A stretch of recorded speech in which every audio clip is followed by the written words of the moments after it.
राधे राधे दोस्तों, आपका हमारे चैनल में स्वागत है।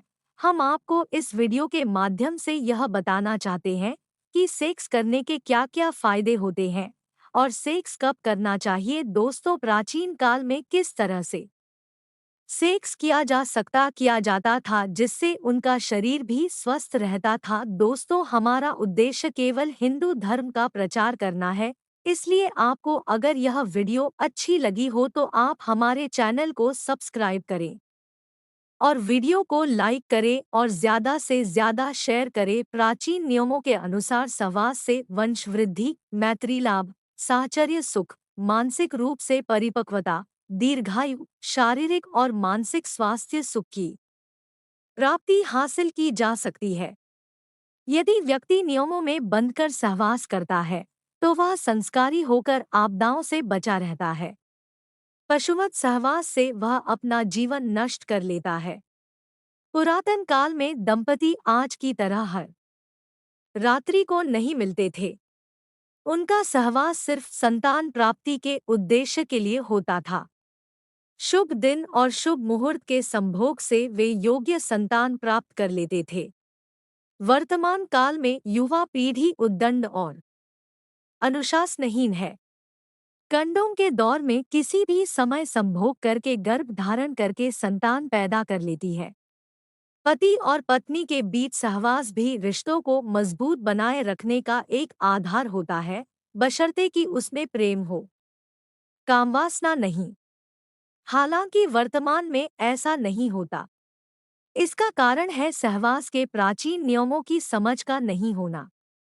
आधुनिक युग में संस्कार तो समाप्त हो ही गए हैं, साथ ही व्यक्ति स्वार्थी अधिक हो चला है। आओ जानते हैं कि सहवास के वे कौन से नियम हैं जिन्हें जानकर लाभ उठाया जा सकता है और सुख को अधिक बढ़ाया जा सकता है। एक पहला नियम, हमारे शरीर में 5 प्रकार की वायु रहती है। इनका नाम है 1 व्यान, 2 समान, 3 अपान, 4 उदान और 5 प्राण। उक्त 5 में से एक अपान वायु का कार्य मल, मूत्र, शुक्र, गर्भ और आर्तव को बाहर निकालना है। इसमें जो शुक्र है वही वीर्य है, अर्थात यह वायु संभोग से संबंध रखती है। जब इस वायु की गति में फर्क आता है या यह किसी भी प्रकार से दूषित हो जाती है तो मूत्राशय और गुदा संबंधी रोग उत्पन्न होते हैं। इससे संभोग की शक्ति पर भी असर पड़ता है।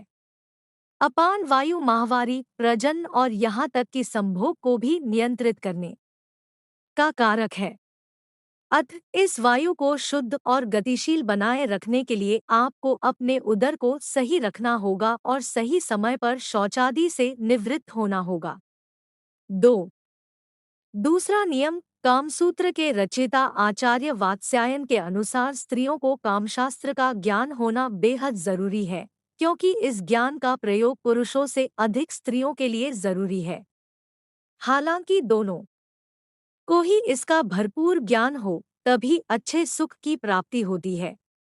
वात्स्यायन के अनुसार स्त्री को विवाह से पहले पिता के घर में और विवाह के पश्चात पति की अनुमति से काम की शिक्षा लेनी चाहिए। वात्स्यायन का मत है कि स्त्रियों को बिस्तर पर गणिका की तरह व्यवहार करना चाहिए। इससे दाम्पत्य जीवन में स्थिरता बनी रहती है और पति अन्य स्त्रियों की ओर आकर्षित नहीं हो पाता तथा पत्नी के साथ उसके मधुर संबंध बने रहते हैं। इसलिए स्त्रियों को यौनक्रिया का ज्ञान होना आवश्यक है ताकि वह काम कला में निपुण हो सके और पति को अपने प्रेमपाश में बांधकर रख सके। आचार्य वात्स्यायन के अनुसार एक कन्या के लिए सहवास की शिक्षा देने वाले विश्वसनीय व्यक्ति हो सकते हैं दाई, विश्वासपात्र सेविका की ऐसी कन्या जो साथ में खेली हो और विवाहित होने के पश्चात पुरुष समागम से परिचित हो। विवाहिता सखी, हमउम्र, मौसी या बड़ी बहन, अधेड़ या बुढ़िया दासी, बड़ी बहन, ननद या भाभी जिसे संभोग का आनंद प्राप्त हो चुका हो।